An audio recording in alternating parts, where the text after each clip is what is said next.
In the tech world, a new player called Devin has emerged. But what exactly is it? And would it replace software engineers? Hey there, tech buddies, welcome back to IMS Coding.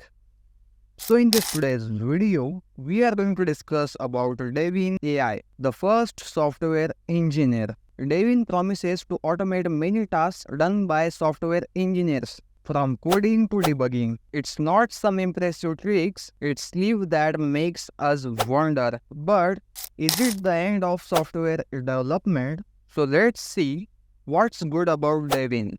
The first thing is Devin can whip up code in no time, way faster than humans. Second thing is efficient. It's great at avoiding mistakes and keeps things moving smoothly. Easy to use. Devin's user friendly, so even non-experts can get in on the action. Saves money. With less manual work, it could save businesses a bundle.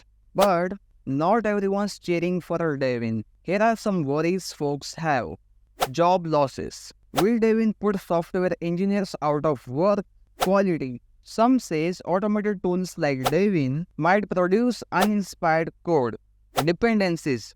Relying too much on Devin might make us forget how to do things in the old-fashioned way. So, is Devin a threat to software engineers? Maybe, maybe not. But one thing's for sure, it's shaking up the industry and we will have to keep an eye on where things go.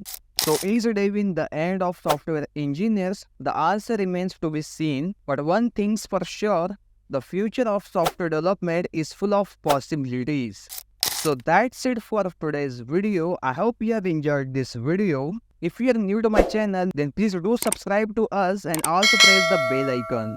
Like this video, share it with your friends. I'll see you in the next video. Happy coding, everyone.